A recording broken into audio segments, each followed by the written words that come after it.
Well, the wet season is drawing to a close across northern Australia, and for residents, the arrival of the dry marks the end of mould, flooding rains and stifling humidity. But some people are reluctant to see the change of seasons. For storm chasers, the wet season is a source of fascination. Whether it's thunderstorms or cyclones, they're passionate about documenting Mother Nature, as Alison Middleton reports.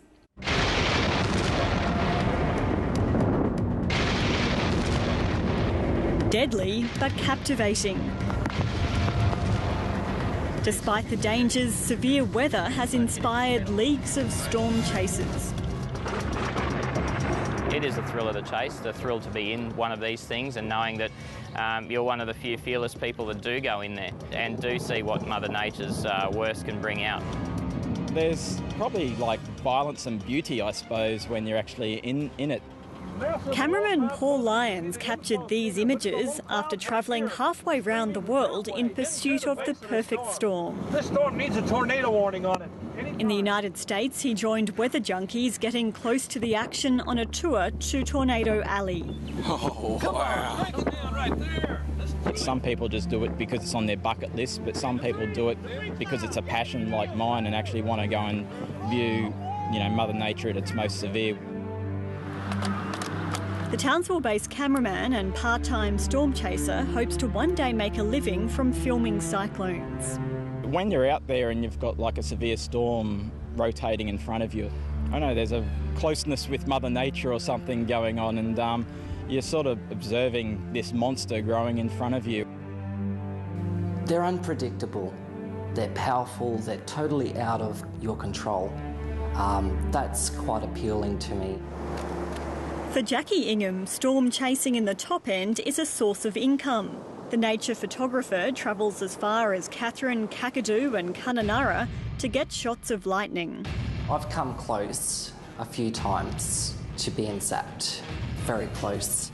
I felt this like a zapping sensation through the hairs on my arms. It wasn't a very pleasant experience. These were taken during a tea break from work. Top-end photographer Mike O'Neill is also on a quest to take the perfect lightning shot. He's been chasing thunderstorms for nearly a decade. Once the lightning comes out right in front of you, for me personally, the heart starts pounding and the blood starts rushing and your hands start shaking and the adrenaline rush is pretty intense. It's an obsession that can keep him up all night. During the wet season, I might average about 2 or 3 hours sleep. I think last year I lost about 4 kilos in weight just by not eating on the roads. The atmosphere is still a frontier. A giant jigsaw puzzle, with most of the pieces still missing. The science behind storms was explored in the documentary Thunderheads, which was made across an entire wet season in the top end. The region is a magnet for international scientists trying to solve the puzzle of how storms work. For a guy who studies storms, Darwin is like a big sandbox to play in, and I'm here to play. The draw card is Hector, a regular thunderstorm that forms over the Tiwi Islands off Darwin. In the International Cloud Experiment, research planes flew into Hector to collect data. Their mission? To understand the role thunderstorms play in global warming. It's the monster of all thunderstorms and apparently is found very often here in the Melville Island area. We do think of Hector as the beast. He is supposed to be one of the largest thunderstorms known on the planet.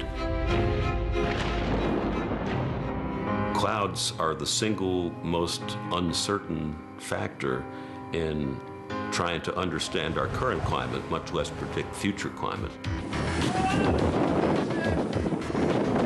Chris Nitsopoulos and Travis Robertson are also on a mission to demystify severe weather. They've spent the last 3 wet seasons chasing cyclones in North Queensland. Oh my God, what was that? It is pretty wild in the middle of them because you don't hear too much else outside of the wind and the rain smashing you in the face. For some reason they weren't going with it. They had it hitting The men are equipped with their own weather stations so they can record wind speed and temperature even inside a cyclone. From areas with 3G and wireless coverage, we can basically transmit weather data in real time onto our websites so people can have a look at exactly the conditions that we're experiencing. Then we can show them also via camera. Storm chasing itself is quite a dangerous occupation to be involved in. Despite their precautions, the chasers don't have the blessing of authorities. It's not something that we encourage because we do have a network of storm spotters, and these people are trained by the Bureau. They sit in static locations, but they do provide us with very, very useful information. But that's not about to stop these adventurers. For the storm chasers, the fascination with nature outweighs the risks. Just to be out there, knowing that most people are in an office putting up with a boss while you're out in the middle of a floodplain and all you can hear is the rumbles of thunder and flocks of magpie geese overhead, it makes you wonder just how lucky you really are.